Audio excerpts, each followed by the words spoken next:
Hi guys, today we're going to be going over our vocabulary terminology for the story From Mom and Me and Mom by Maya Angelou.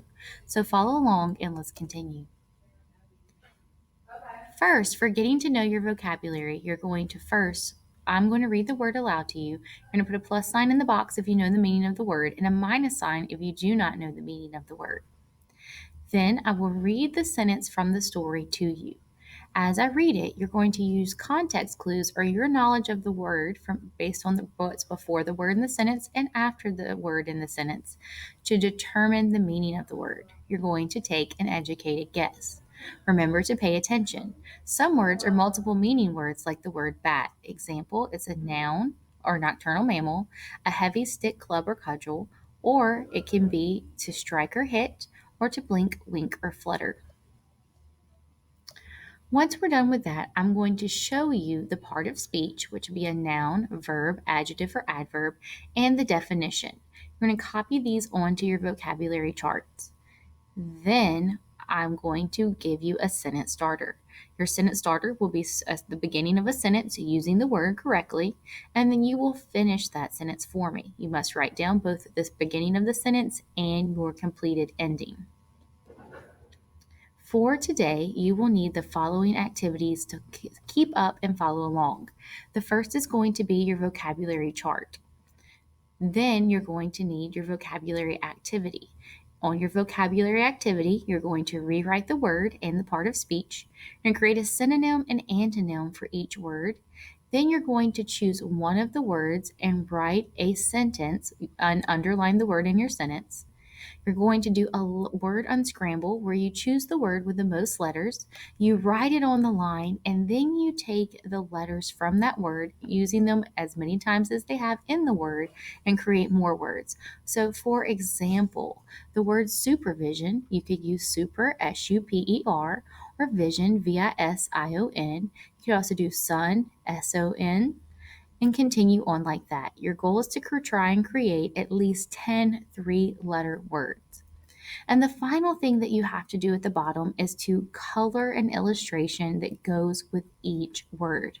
Notice it says that you must label each picture, so you would write the word in the box, draw a picture, and then make sure that it's multicolored. It says monochromatic or one-colored illustrations do not count as colored. So let's look at our first word. Our first word is supervision. Do you know the meaning of the word? Plus sign if you do, minus sign if you do not. Supervision. She said she didn't want to leave me without adult supervision because I was a 13-year-old girl.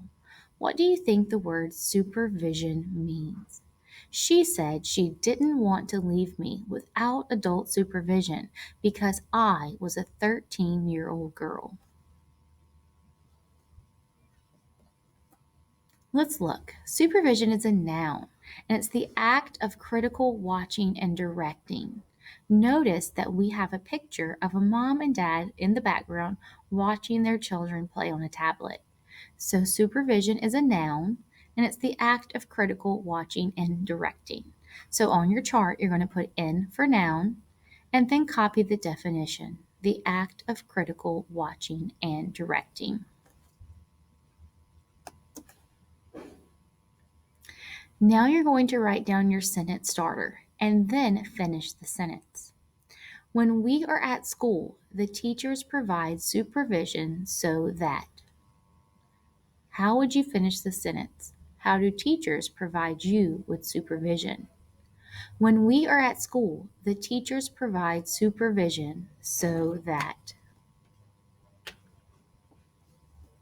When we are at school, the teachers provide supervision so that.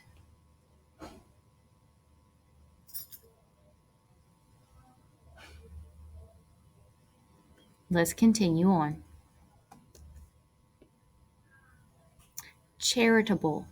Do you know the meaning of the word charitable? Plus sign if you do, minus sign if you do not. Charitable.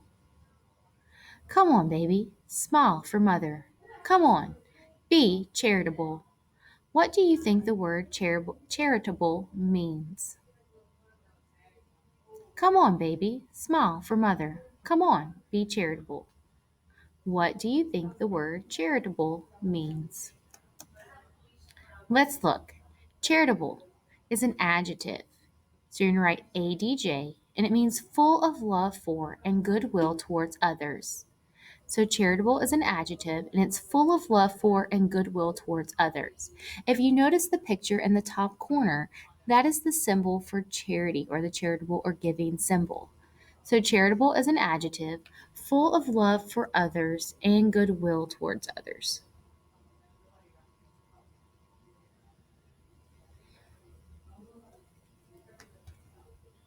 Let's move on.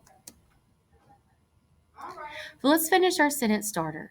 We gave charitable donations because. How would you finish this sentence? We gave charitable donations because. What kind of donations do you think are charitable?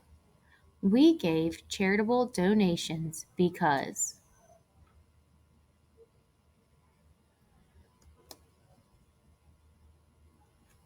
Our last word is philanthropist. Do you know what a philanthropist is?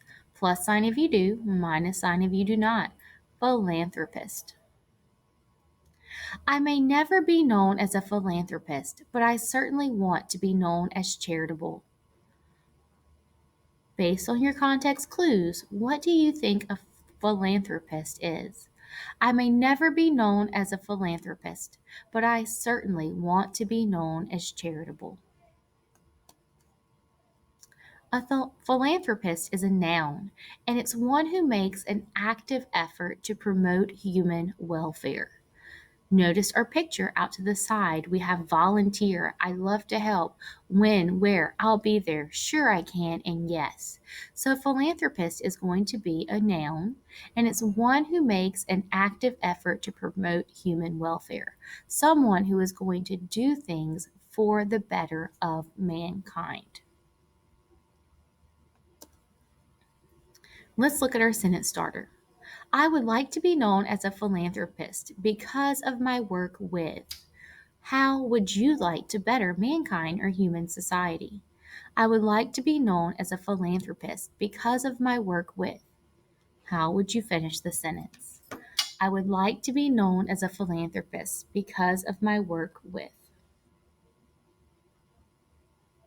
All right, this is our last slide. Remember, you can go back and you can pause at any time if necessary. I hope this helps, and I can't wait to see your vocabulary activities completed for tomorrow.